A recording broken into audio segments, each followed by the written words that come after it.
Well, gentlemen, thank you very much for joining me this morning. I really do appreciate it. We got cool stuff to talk about. On the call, we've got the incredible Dave Weiner, 8,000 years in law enforcement, retired police chief, let's see, veteran, owner and operator of Secure Measures, all around good guy, bomb dog handler, narcotics dog handler. I don't know what else he's done. All that kind of. Then we got Scott, former police officer, shadow water sailor from the Coast Guard, where we were discussing that the first thing they gave him in training was a pool noodle, so he would be able to use it when he waded ashore because he's not 6'5".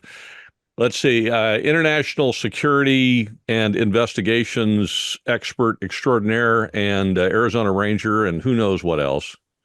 And for some inexplicable reason, I'm on the call. I don't know why, but I guess I needed somebody. You needed somebody to send out the Zoom link. That's what that was all about.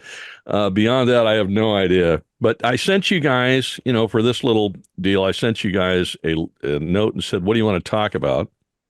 And of course, both of you immediately, because you want to be encouraging about the way things are in life right now, and make as many people happy as possible. You chose road rage, the increasing number of road rage incidents and political violence. And so if you're watching this and you're encouraged by those two, you're quite odd. But that's all right. We're going to talk about them anyway. And I don't remember which one of you guys proposed which one of those. I don't. One of you was all excited about talking about one thing and the other was the other. Which one? I don't remember. I think Dave was the road rage guy. Yeah, I had political violence for 500, Alex. Yeah. Okay.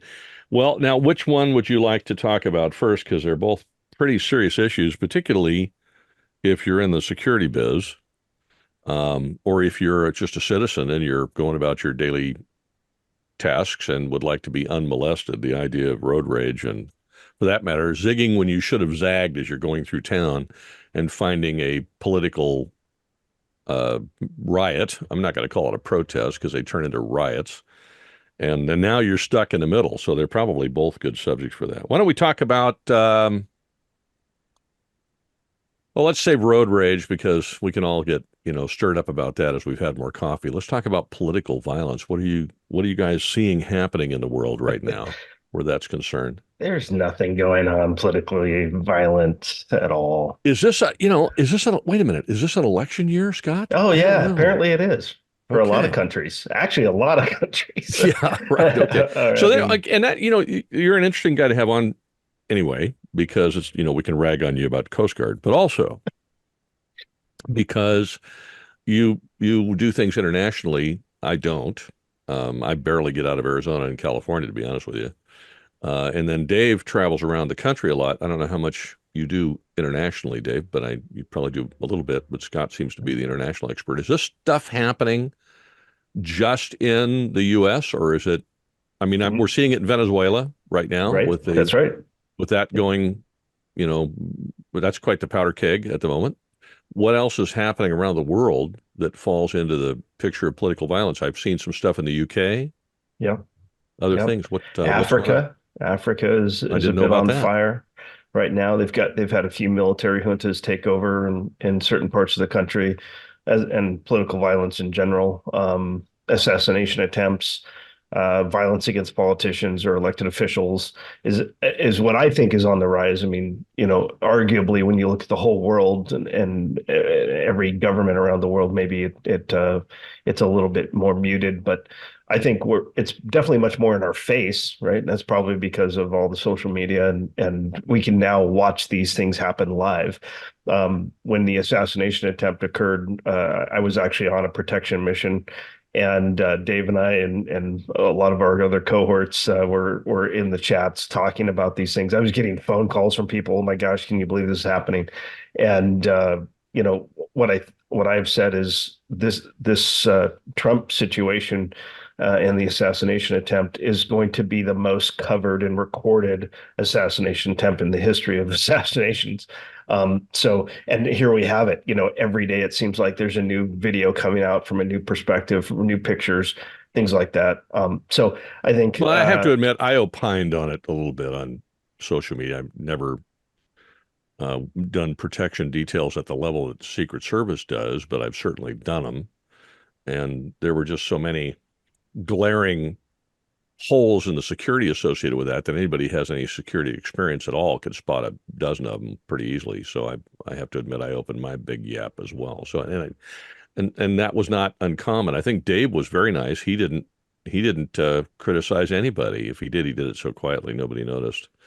Or maybe Well, when he was talking to you, but but kind there of there was criticism. I mean, was there? Yeah.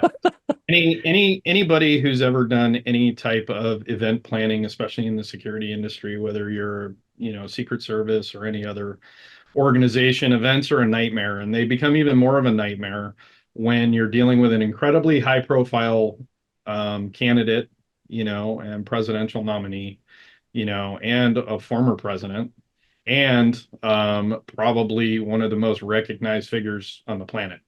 And that becomes even more pronounced in terms of what types of things you're going to have in place.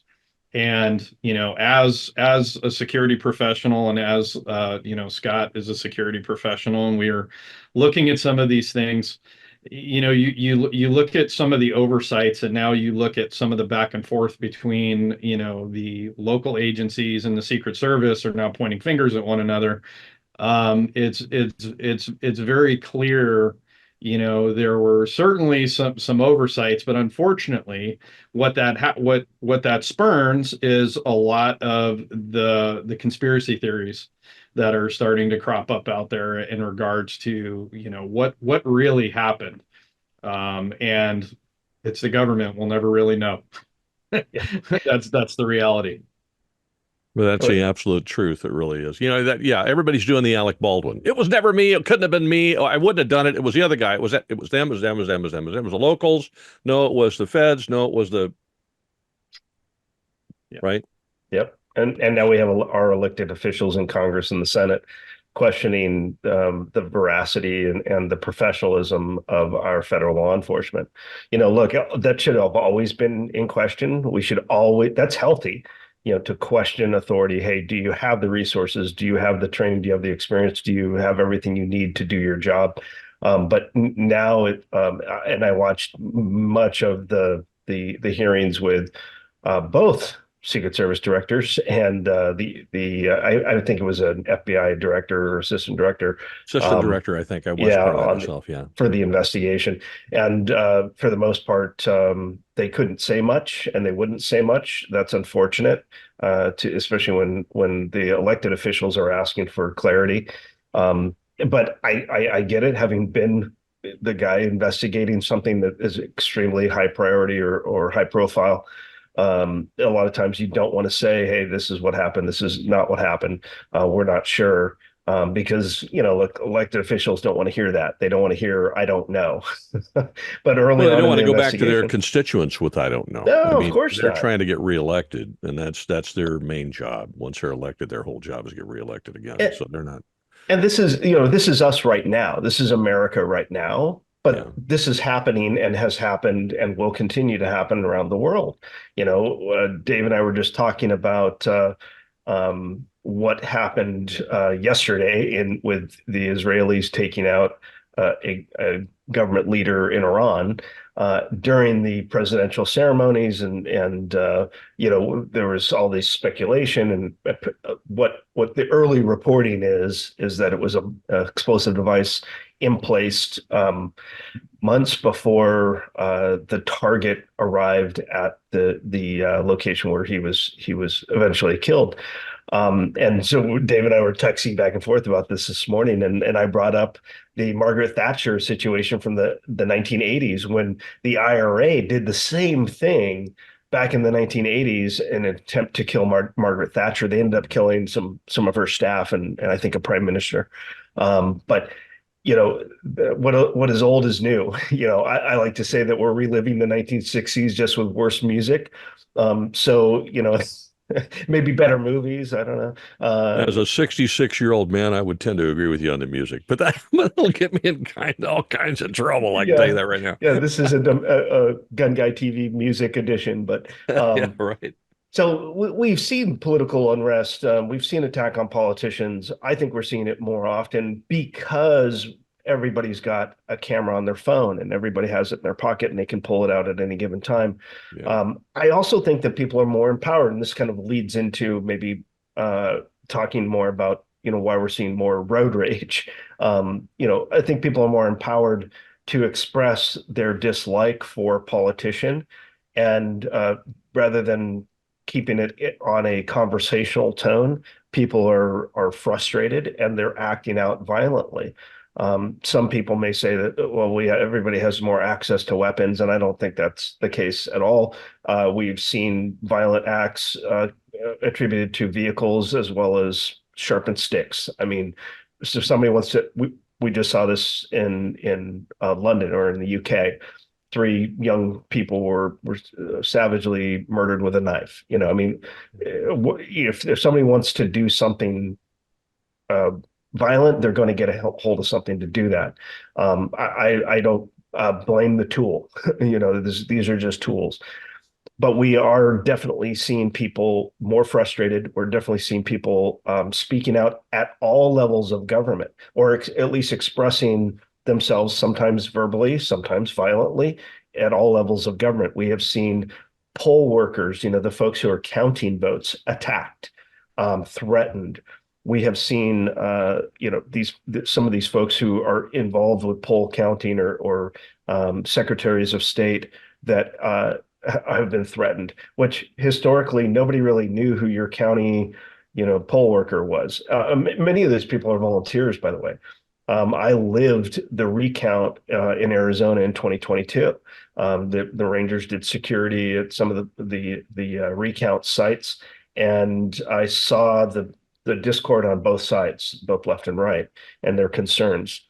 Fortunately for us and for the poll workers and the people doing the recount, which was required or requested by a judge, by the way, it was not by one party or the other. A judge wanted that done. But we didn't see violence. Now, maybe because we had a lot of security and people appreciated that, I think, on both sides. But we didn't see any violence during that activity. But now we're seeing things like the sheriff from Maricopa, for example, coming out and saying political violence against poll workers will not be tolerated and will prosecute to the fullest extent of the law, so on and so forth. Well, you shouldn't have to say it, but now we have to say it. We're seeing people stand up in city council meetings and act violently or act aggressively and calling for violence against just even city council members. So I think people are frustrated. People are empowered. It's us today. It'll be somebody else tomorrow. As these things scale and these people feel like there's a separation between the haves and the have-nots. The political elite, not only are the political elite targets of these things, so are their family members. We saw this with Pelosi. Whatever you want to believe about why somebody was in the House, Pelosi's husband was attacked in his home with a hammer. So with a hammer and right. quite violently. So for whatever reason, people feel like they can access public officials and they can make threats against them. And now their family members are in a sense targets of this violence. But I think it all stems back from we've got a ton of political rhetoric, at least in this country. We're seeing military and political elites around the world taking power. We're seeing this with Maduro right now in Venezuela. We're living it live. He shuts off the internet. He brings in his military people to patrol the streets. He brings in narco soldiers to patrol the streets. I mean, he brings in Cuba to help patrol the streets. It's crazy. So I think people are feeling like their voice is not heard, and they're frustrated about it. And then I think you just hit the nail on the head with that last statement. Yeah, because I was thinking about what's different now. I've been around a while, so I remember many times when our country's been at odds and people have been angry at each other. But it seems to be different now, and I kind of liken it to the old, the old canned snake they have, and the clown has got, and he opens up the can, and the snake jumps out.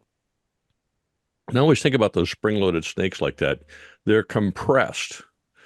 And so when you let them out, there's a violent eruption as this funny colored thing pops out. I think people, regardless of who they are, whether, regardless of their socioeconomic status or their age or gender, I mean, put them in we like to segment people now. I don't think it really matters. Every segment of society feels in some way or other as if they've been um, suppressed, for a better word. You had suppression that happened on social media during the 2020 election. Well, 2016 election for that matter, but really happened profoundly in the 2020 election with if you watch the Twitter files when Elon Musk bought Twitter, that was quite interesting. Matt Taibbi did all that reporting on that. And what we've seen with Facebook and Meta and those kind of things. And so I think that's just one example. I mean, I could give you 50, but I don't think you need them. But and it doesn't really matter where you are in society. You kind of feel like your voice was not allowed to be heard. And I don't know how realistic that feeling is in some cases, but nevertheless, feelings are real even if they're not accurate. So now you got these people who are upset, and all of a sudden they can't express their voice. And they do, and in some cases it's really loud. It's kind of like the snake jumping out of the tube, and it's perhaps over the top in some instances. And then if you put that ability on a social media platform where you can say what you want without anybody hitting you in the face, when I was young, if you said something that made somebody mad, you ended up missing a couple of teeth, and that's what kept people from running their mouths a lot. But we don't get to do that anymore. And so now you have this opportunity to be loud and say what you want on social media, which I'm not sure. I think that, we have a First Amendment for a reason. And I think Elon Musk is right when he says that that freedom of speech means nothing unless someone you don't like can say something that you don't like. But nevertheless, I think the overtop is what you just mentioned, which is people are frustrated. They're angry. They've been compressed in many ways and suppressed in many ways for a while. And now you see that coming out. People who believe the election was stolen, whether it's people who believe that the election was stolen from Hillary by Trump, or whether you believe people that believe the election was stolen by Biden from Trump. People that believe elections were stolen. People believe that elections are no longer honest. People feel like voting is a waste of time. People don't trust police anymore because what they see is that there have been incidences in which police have overstepped, in some cases a little, in some cases a lot. They don't trust the FBI anymore because the FBI and the CIA and the intelligence community has overstepped a lot. A lot. Now, that doesn't mean the individual agent on the street is overstepped. In some cases, yes. In most cases, probably no. And then you have a former president, to Dave's point, that gets shot. And I mean, within yay. And had he not turned his head at that moment, he would not have one. Within about yay of losing his life. And then you look at, for lack of a better description, the clown show that happened afterwards with the agents trying to protect him. And God bless them. I mean, it takes some serious cojones to put yourself between the shooter and the protectee and put your body there. So male, female, I don't care. Those agents that got in there and huddled around Trump, that takes a level of courage most people will never even imagine having. So I give them a lot of credit for that. That said, the premier agency, an agency I've had huge respect for my entire career, the absolute pinnacle of protective agencies on the planet, the United States Secret Service, that was such a Charlie Foxtrot, it just defies description. And so people have lost now faith in the Secret Service's ability to protect a president or to protect a House Speaker or to protect any, right? And so now you have this loss of confidence almost across the board. I guess there's no wonder that what we're seeing is a very violent stirring of the pot, or at least a threatening of violence of the stirring of the pot. Anyway, I just wanted to share that. I don't know what you guys think. I see you nodding your heads a lot. Do you feel like I'm on track? Am I not? Where am I missing it? Yeah, I Your worked, thoughts? obviously being in DHS or coming out of DHS, worked a lot with the Secret Service on many protective missions, both directly and in support of their missions. Had same protectees in the same room as their protectees. So I know, I've experienced a lot of how they do what they do. And I have been in the room where they disarmed local law or other federal agents, and they allowed us to be armed around their protectees. And I've got tons of funny stories about that, but that's maybe for another podcast. The and they Another mainly involve the FBI HRT, but the having worked closely in support of them. Obviously, I was never on their protectees. Nobody ever is, and anybody who tells you that they were not a Secret Service agent and they worked close protection on the Secret Service protectee, they're lying. That they don't let you do that. They don't want you to do that. And they do what they do for their own reasons. And so I saw a lot of good things during that. Of course, first of all, having a rally outdoors is incredibly difficult to keep people safe. And of course, Trump attracts large crowds, and he always will. And so keeping, screening all those folks, securing the area around and outwards of those where folks are going to be sitting is always tough. And Trump's not the kind of guy who he wants to be close to the crowd. That's always a nightmare for any protectee when they come off the stage and they start kind of, what we call going rogue. They go into the crowd and it's like, oh no, we can't really. It's harder to protect. But could things have been done differently? Certainly, what I'm hearing, I think one of the biggest failures is that the communication part. Yeah. Nobody had anybody, as far as I know, nobody had anybody else's air. That and the experience that I've had is that you got to have somebody who can deconflict and be in the same command center or the command post. And one person has one radio from their agency, and you got a Secret Service person with a Secret Service radio, and they're either standing together or sitting together in the same location, right? So they can go, hey, we're seeing this, hey, we're seeing that. Yeah. And you can kind of coordinate that. I think the politicization of the assassination attempt is that there are certain members of Congress and Senate that think, or elected officials that think that this was intentional by the Secret Service. And I don't know. I don't know we'll ever know that. Certainly the director of the Secret Service resigning, and her testimony was rough to watch. I don't think she did a real good job of, look at any senior leader. Dave knows this better than I do. You're very kind. You're being very kind. I have friends that are Secret Service. I watched it too, brother. You're being very kind. Well, I was very disappointed in her testimony. You got to fall on your sword when you're the head person. I mean, Dave, right. Chief of police, you got to know that, look, if the thing that has not happened since the 1980s happens, I mean, we've had several attempts, where somebody shows up with a gun at a rally kind of a situation.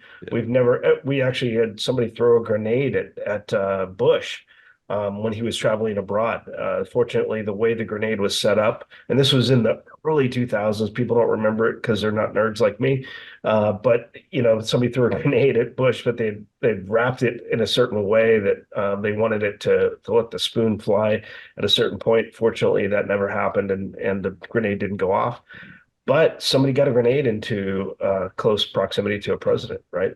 But we've not had a situation where a president was wounded since Reagan. And so, look, if you're the top person at the Secret Service, I think you got to fall on your sword in front of Congress and just be like, there's nobody to blame but me. That's what I expected her to say. I did too. I was very surprised she didn't, honestly. Yeah, I really did. I was very surprised she didn't. Dave, you've been really quiet over there. I probably should throw the ball to you. Otherwise, I can tell you right now, Scott and I are just going to talk, and you're just going to stand there. You're going to sit there and look very important. I think you just had me on as window dressing. I'm pretty sure.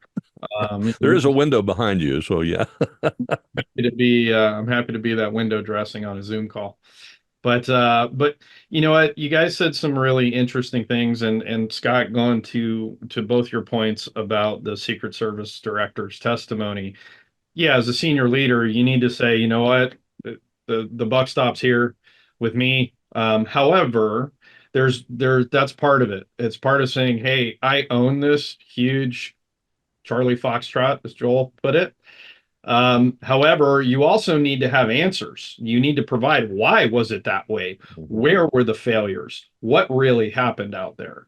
Because it's not just our elected leaders that are asking all these questions. If you go on X, you go on Instagram, you go on any of the social media platforms, everybody's asking questions because there really hasn't been many answers. And you guys talked about trust. Uh, Trust has been eroded in a lot of our governmental institutions, just as a whole, right? And but the one piece that I think that hasn't been discussed in this, at least on our call here, is accountability.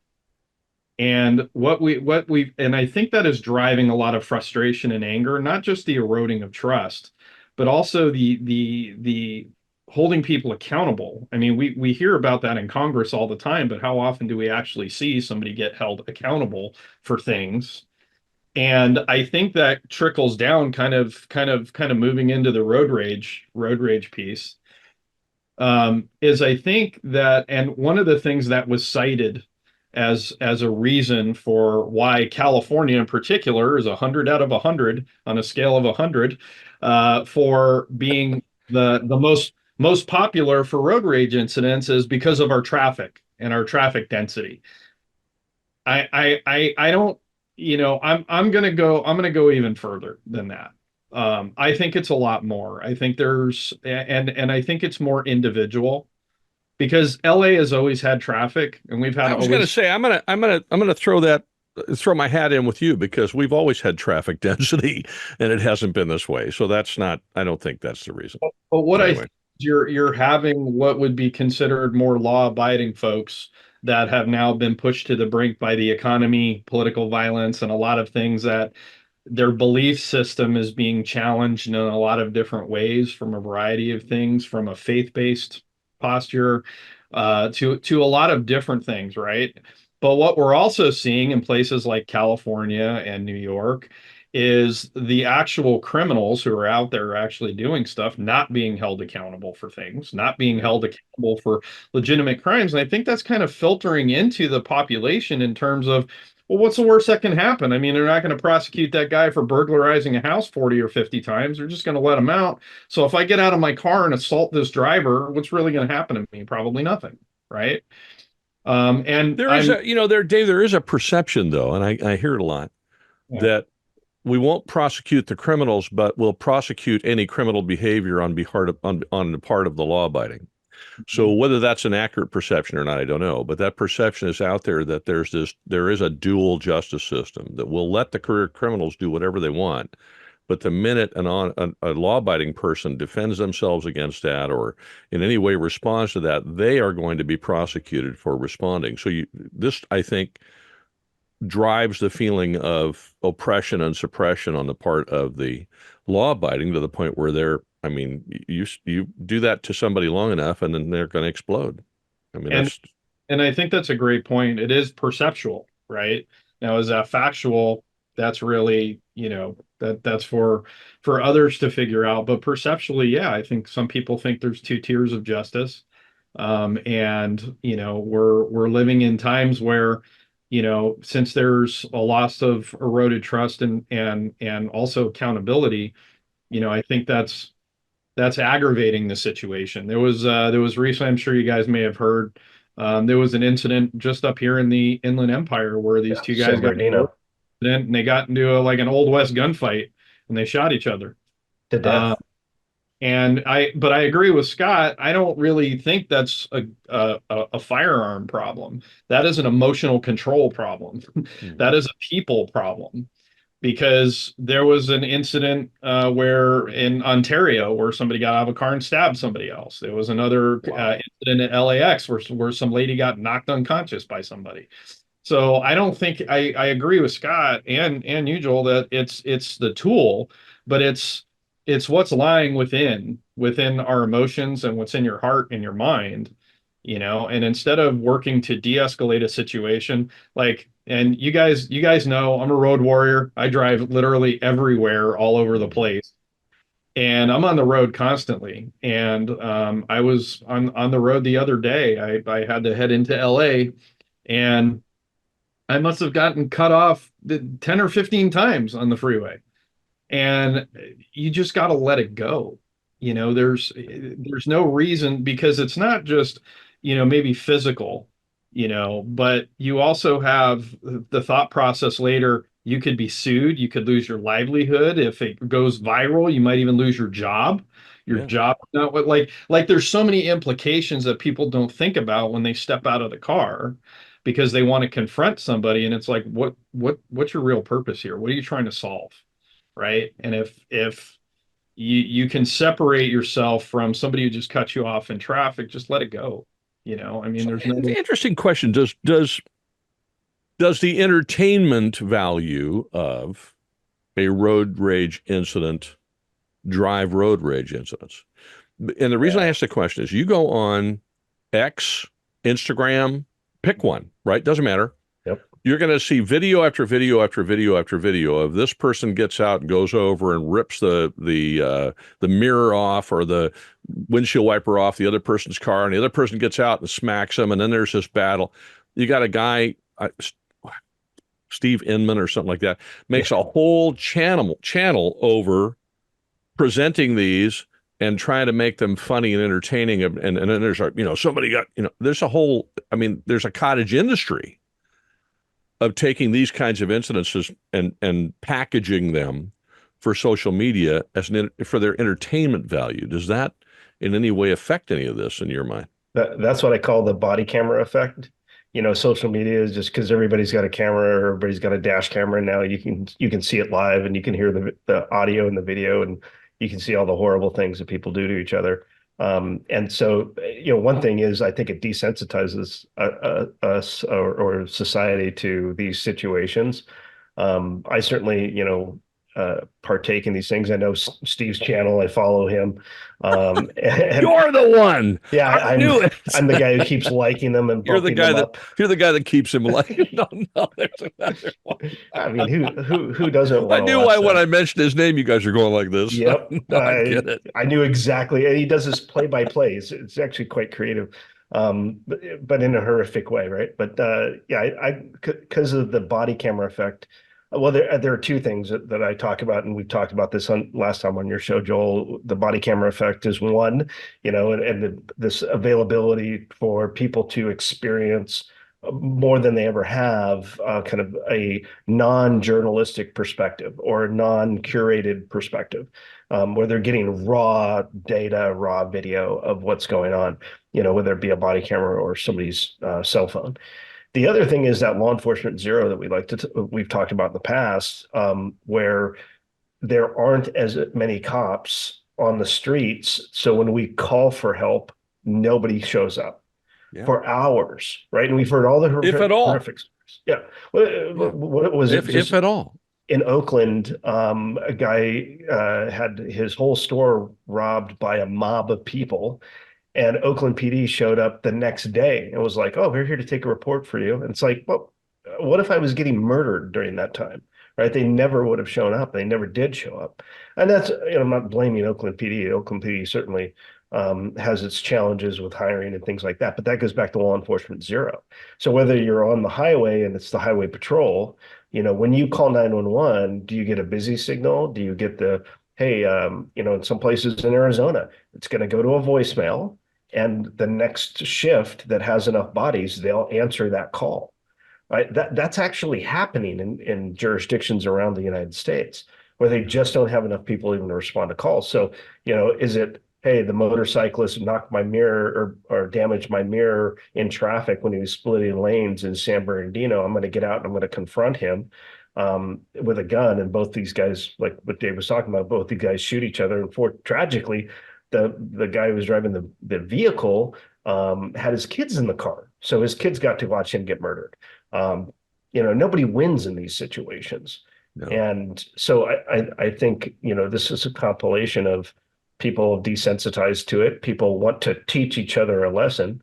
And now you've got a situation, it's certainly in California and in many other jurisdictions, where you just don't have enough law enforcement to respond, even if you called 911. Even There's if a you said, desire, I think, in those instances, people are so angry. One of the things I've noticed is that people are pissed. yeah, I mean, they just are.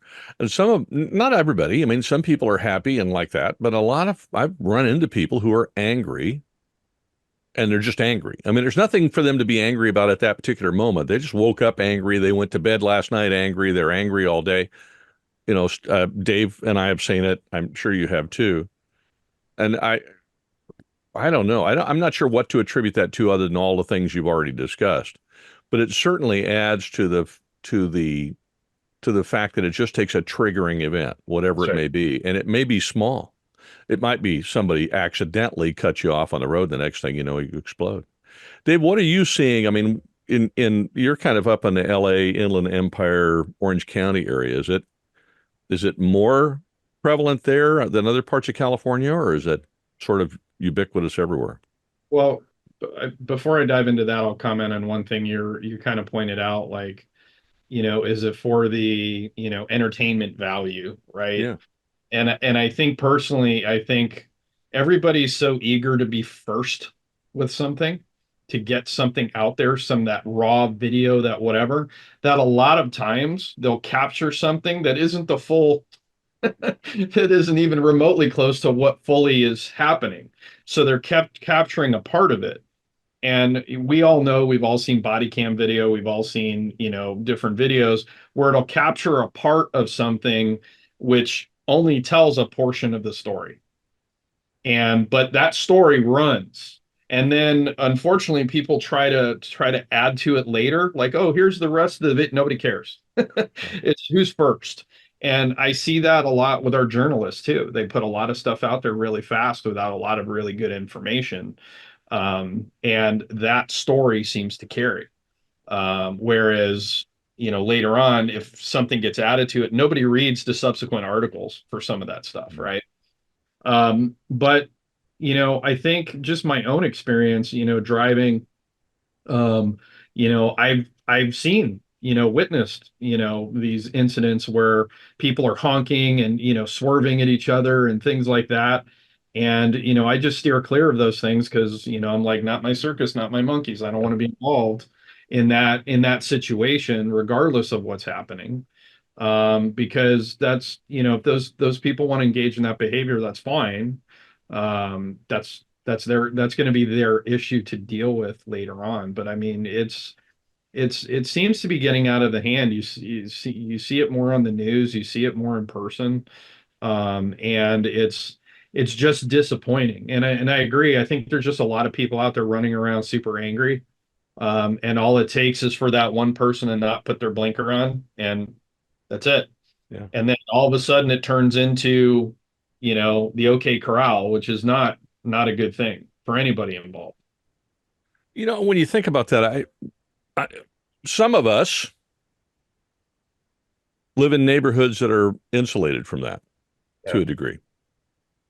And so it's easy for us um, to think that that only happens, over there, wherever the hell over there is. It only happens over there, whatever.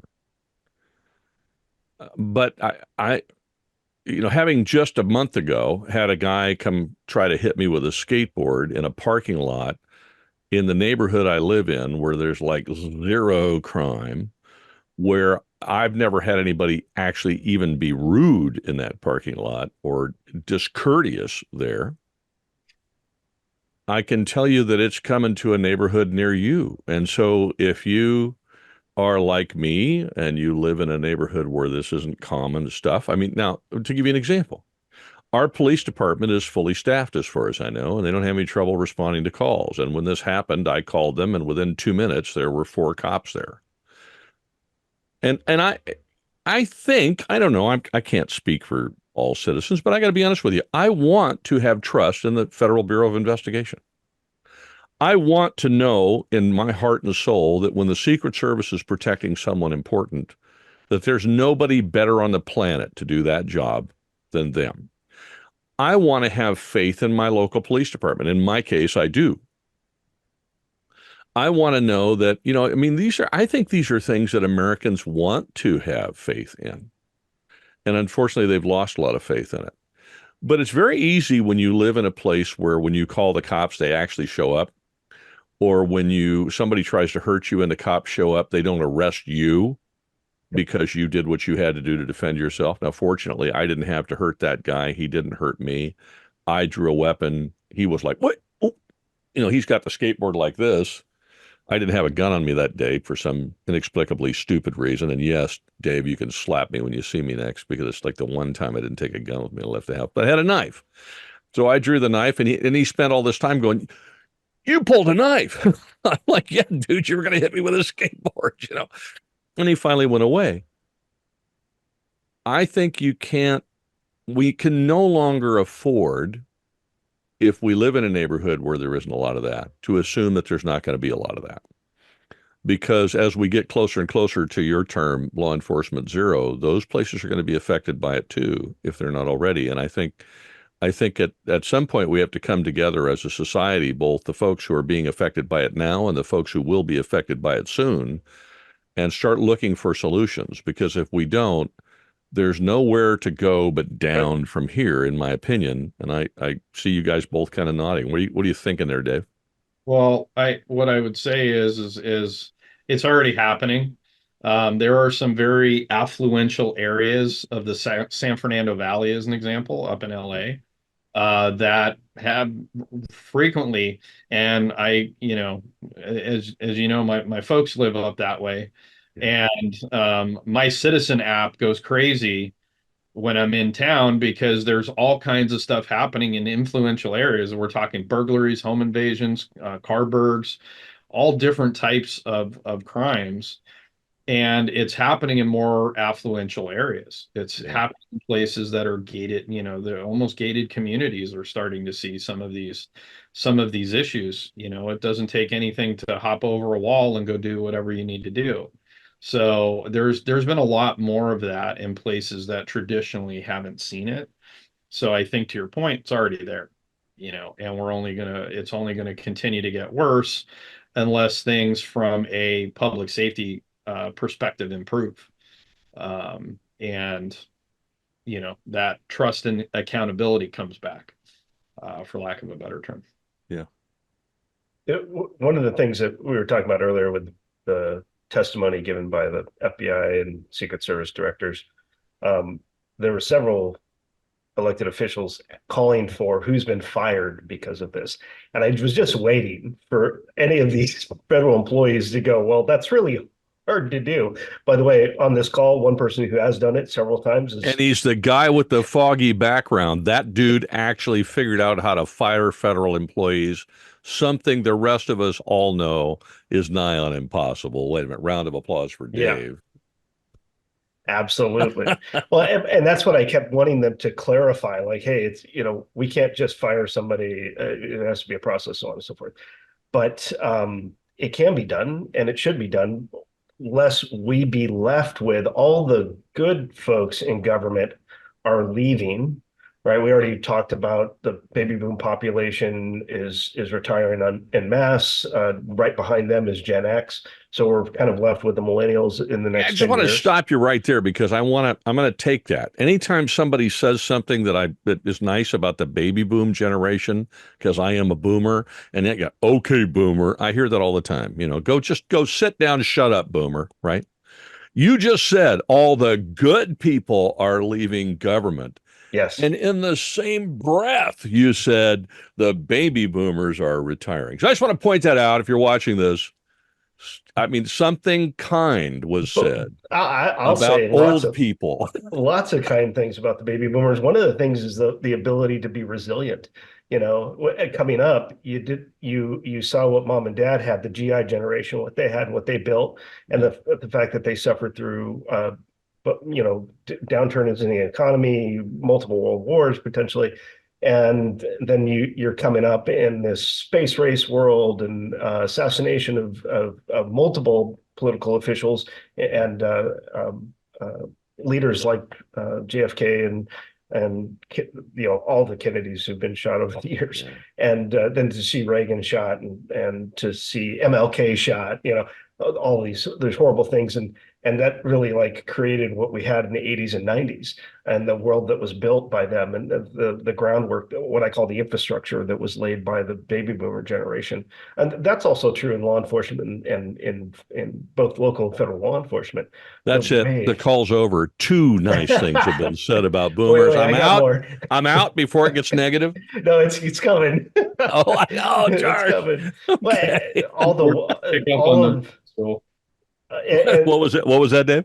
Scott was hoping you weren't going to pick up on those things as well. Yeah, well, here it comes. Okay, he's going to drop the hammer on me here in just a minute. You know that, right?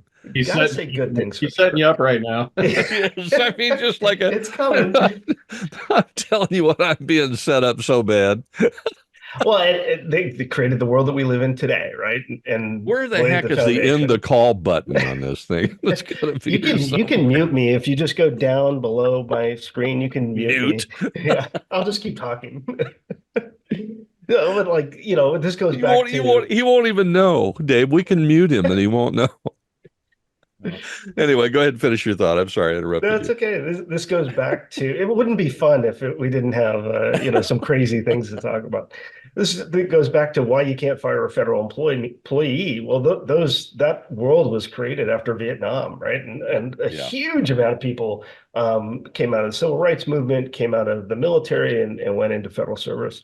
And so the laws and the regulations and the rules for federal servants are because of the baby boom generation and the fact that they didn't want to be disconnected from their ability to have a retirement and have a pension.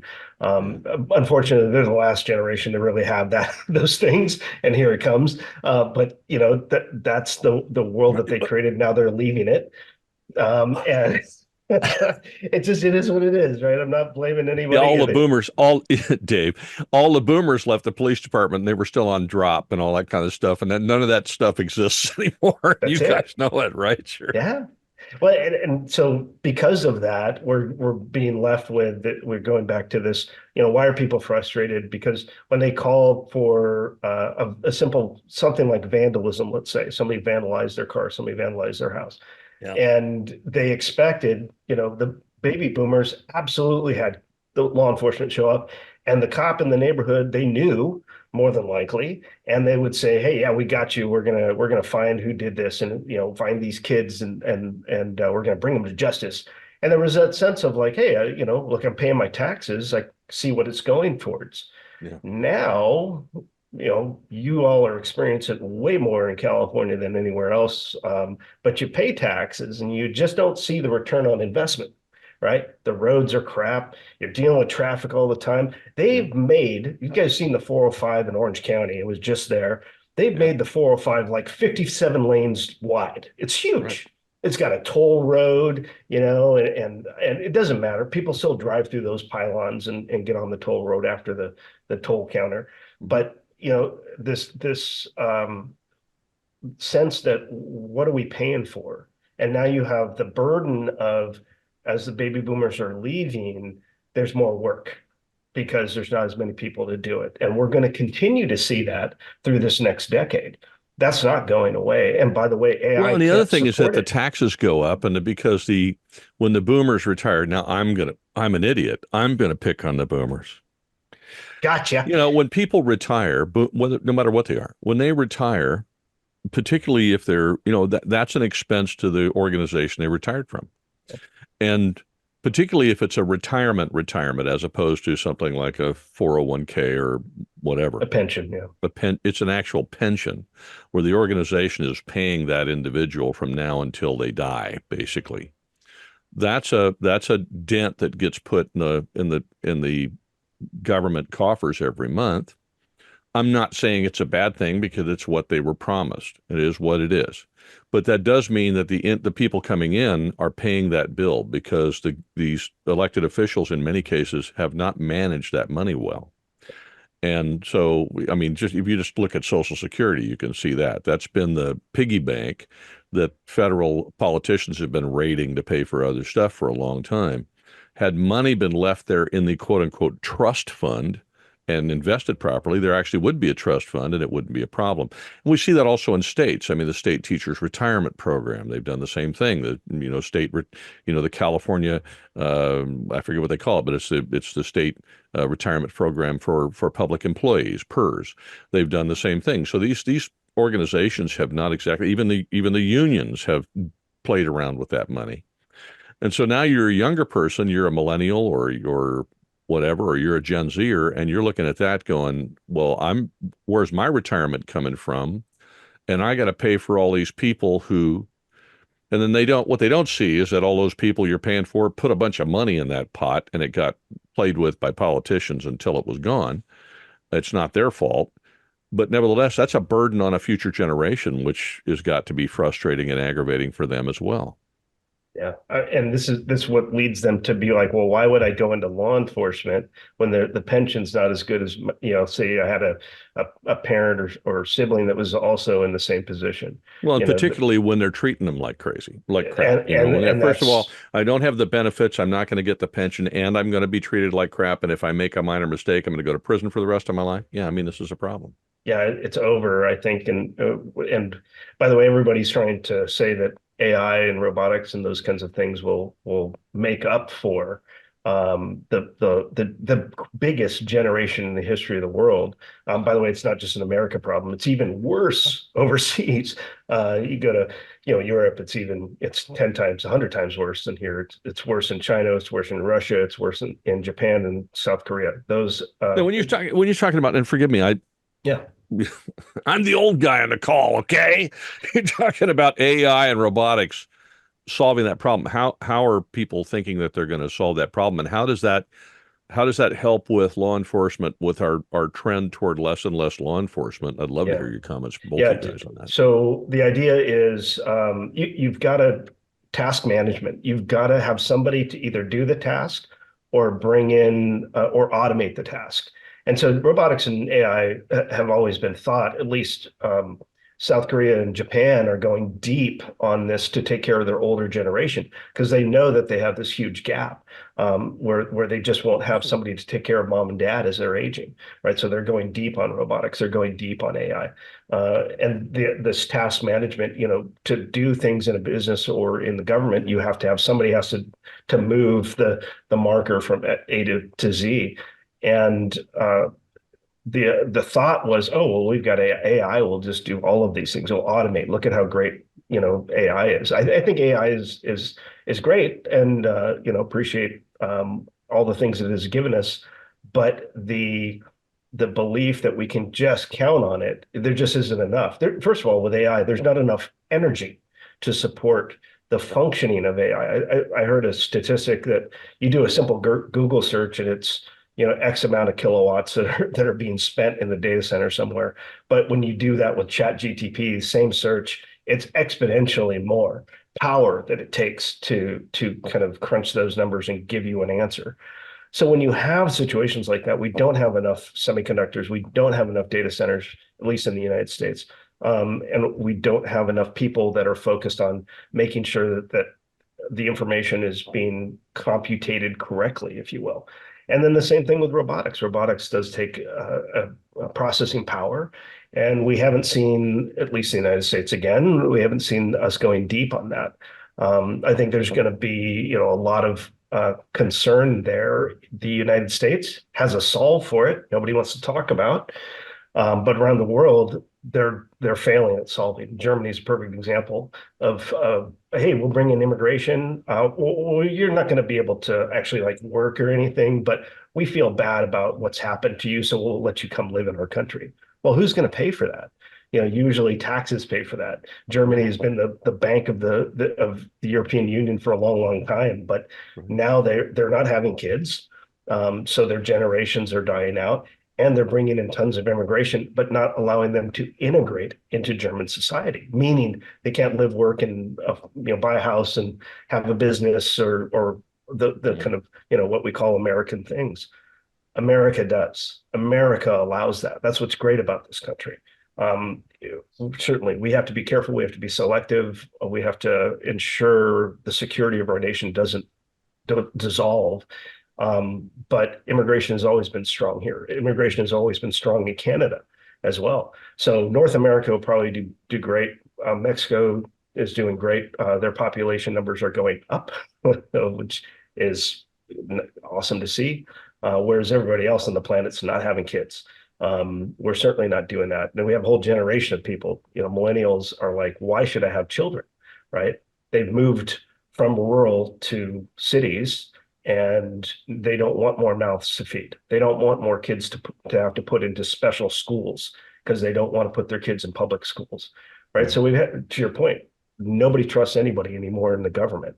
The government has not done a lot to change that narrative, unfortunately. No, if anything, they've done a lot to foster it, unfortunately, and I think that's the problem. Same thing with mainstream media. Dave and I lived this in LA as cops. We would be in a situation, we'd be doing the thing, and then we would see it reported on at the nightly news, and we're like, that's not what happened. That's totally, yeah. So this is the world we live in. That's all I'm saying. The good and the bad. 5 minutes is about what we got left on this thing. So let me ask you for last thoughts, any encouragement we can leave people with, particularly if they're in the security industry or they're a citizen worried about this stuff, you mentioned one, which obviously immigration may help as far as providing for old dudes like me, but where safety is concerned, where public safety is concerned, and I say that as a big bucket, whether it's, and when I say public safety, I'm not talking about public safety organizations. I'm saying about the safety of, the public people, whoever they are, the Americans and folks who live in this country. Where are we going with that? Are there any bright spots? Yeah, I think coming in the security industry, I'm maybe a little biased, but I think the security industry is going to be stronger than ever. If you're an investor, invest in security organizations, maybe not manned guarding or what we call, when you have a human security guard. But I think there's some great advancements with cameras and automation and even robotics in that space. So people want to be secure. They can't rely on public safety or government entities anymore to provide their level of security. So they're going to go out and they'll get the home security system. They're going to get the cameras. They're going to get the things. And by the way, the high net worth people are going to have the bodyguards. They're going to have the executive protection to be around them, to escort them to certain things, and to be around them when they're going to these places, like Dave was saying. And we have seen this on Rodeo Drive, one of the most high end retail experiences in the world, and they have their own private security in the stores, on the streets. For example, I was just at South Coast Plaza a couple weeks ago, and that is an extremely high-end shopping experience in Orange County. And I have some personal experience. 30 years ago, I used to work there as a bike patrol officer. So when I worked there, there was no additional security other than the mall security. And now every high-end retail store had their own security guard, either uniformed or plain clothes, standing in the lobby, and their doors were closed. And when somebody would come up to go into their store, they would open the door. South Coast Plaza in Costa Mesa has that. And, obviously there was a much higher security presence, but it's because people who can afford it will have it. So which brings an interesting question. So you get the high net worth person can pay for that. The person who's on the exact opposite of the financial spectrum cannot. The people in the middle, whether they're middle class or upper middle class, can pay for certain elements of that. In other words, we can do an alarm system for the house. We can get a concealed carry permit. We can get a gun and carry it around. We can buy a taser and carry it around if we don't want to carry a gun or whatever. Does that make sense? We can do those kinds of things. We can get the cameras and we can put them around the house. But here's where the question comes in, and I'd love to hear what your thoughts are, Dave. It's great to have cameras, but when there's nobody to report the crime to, that's a problem. So what happens on the law enforcement end when we know that departments are struggling to hire, when people to earlier points are retiring, and when they retire, they're taking all of that experience and knowledge with them when they go out the door. So who's training these young officers when they come on except other young officers? Where does that where are we going with law enforcement? What's the answer? Are there answers? Do you feel like there's a positive that we can point out in the direction that we're going there that might save us, for lack of a better phrase? What do you think, Dave? Well, I kind of I'm gonna introduce kind of an analog concept to a lot of Scott's tech piece, which frequently Joel and you and I have discussed this in the past, especially with some of the and Scott, we've discussed this when I just want to point out that I love the analog things because I'm digital stupid. So there you go. So when we train people, one of the first things we discuss with most people is something that's free, and it's called situational awareness. And that is a very underutilized skill. It's a very underutilized principle because at the end of the day, regardless of whether you have a lot of police or a little police, you're still responsible for your own safety at all times. And I'm not just talking about from crime, I'm talking about the people who walk down the street with their computer in their hand and they're not paying attention. They fall down a manhole because they're not paying attention, right? yeah. So, and I think we are so distracted by a lot of devices and things of that nature on a daily basis that we fail to engage in those things where we pick our heads up and look around and pay attention and, utilize crime statistics and locations. Even if you live in a high crime neighborhood, you know where most of the crime is occurring, or because you hear about it, maybe from your neighbors or an app like Citizen or something along those lines. I mean, literally everybody has a smartphone. Unhoused people living on the street have a friggin' smartphone. Everybody is connected in some way, shape, or form. So everybody has access to pretty much the same information, but understanding and recognizing, hey, I'm walking down the street. I want to take this shortcut down this alleyway because I'm trying to save myself some time because I'm a busy person. Maybe it's best you don't do that because people get victimized. I mean, thinking through certain things I think are going to be appropriate. And as far as public safety, and kind of incorporating some of what Scott was saying, I think public safety is going to incorporate AI into things that they can automate, that they don't necessarily have to be there in person for, to relieve that person to go out and be in person.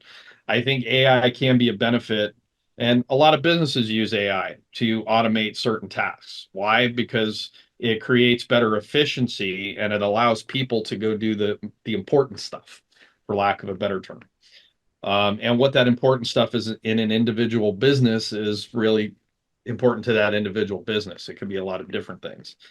Um, but I think what we've also seen though is there hasn't been this beating of a drum anymore about defunding.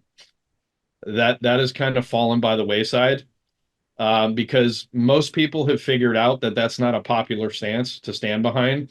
Because when we look at things like Maslow's hierarchy of needs, what is one of the very critical things on there? Safety and security. That's next up from mandatory things like breathing and eating and those kind of things. So people want to have a sense of security. And that's an important part of the fabric of our communities is safety and security, whether that's physical safety, whether it's psychological safety, kind of irrelevant. And I think because a lot of people have seen what happens when we do defund police, we've already gone through that experiment, and it has shown disastrous consequences all across the nation. Any organization that had been previously defunded, and in some cases there have been news stories where they got refunded because crime had went absolutely ballistic. So I think we're trying to play a little bit of catch up now. Even here in California, there's been a few things where our governor here has instructed CHP to go to Oakland and back up and engaging in task force. And there was also a news story recently where they're looking at reevaluating, I think, Oakland PD, excuse me, Oakland PD's pursuit policy because it was too restrictive. So I think we're seeing a little bit of the pendulum starting to go back to center where it should be. And I think I think as long as crime continues to spike, and what's interesting too is I was talking to a group of folks last week because we were doing some workplace violence prevention training, and somebody had asked about crime, and they said, hey, I saw a news story where they say crime is dropping, and I go, well, I would add another word to that. Crime reporting is dropping. Mhm. There are far fewer people reporting crimes, which gives the illusion that crime is dropping. Right. Just that it goes back to our original premise of this conversation, which is many people are frustrated with the lack of response and the lack of prosecution and the lack of a lot of different lack of accountability in general. So as a business owner, if I get my window busted in, I'm just going to spend the money to get it fixed because why am I going to report it? Nothing is going to happen. Nobody's going to be held accountable. So I'm just not going to report it, which as those of us that have been in law enforcement here know that statistics matter. And if you don't report it, that skews reporting when you're not reporting these type of things. So I frequently encourage people, regardless of what the outcome is, as frustrating as it is, continue to report because we rather have accurate numbers that our elected leaders have to come out and report. I think that's an important part of the process. Just my 2 cents. That was worth a lot more than 2 cents. I got to tell you, Great. I'm not writing you a check though. I don't know. I'm just not going to do it. I think one of the reasons why this is vitally important for our society in general. But as we've talked about before, people that have a lot of money can take care of this on their own. People who are in the middle class can take care of a portion of it on their own. They still depend on law enforcement for other things. But the folks who are on the opposite end of that, where they're not making a lot of money, where they can't get out of that neighborhood or whatever, in order to be safe, they need fully staffed, well-trained, effective law enforcement because they can't do it on their own. In many cases, they can't even do a part of it on their own. And so I think we rob those folks of the safety they need when we start defunding police departments, which is just absolutely absurd. Well, I am grateful for what you're saying though about that because what I've discovered in life is that stupidity is a self-correcting problem. And in this instance, defunding police departments was stupid. And I'm glad it's self-correcting, at least to some degree, but it's going to take a while. Well, gentlemen, will you come on here and do this again? We need to do this periodically, I think, more often than we've been doing it. It's very helpful for me, and I'm sure it's helpful for anybody who's watching. Absolutely. I would think. Thank you very much. Dave will do it again because if he doesn't, I'll chastise him because we see each other all the time. It was beneficial because of you guys. I mean, again, window dressing, I'm in the No, I'm just half Italian, so I talk too much. That's all that is. All right, gentlemen, thank you so very much. Have a wonderful day and stay safe, okay? Thanks, Joel.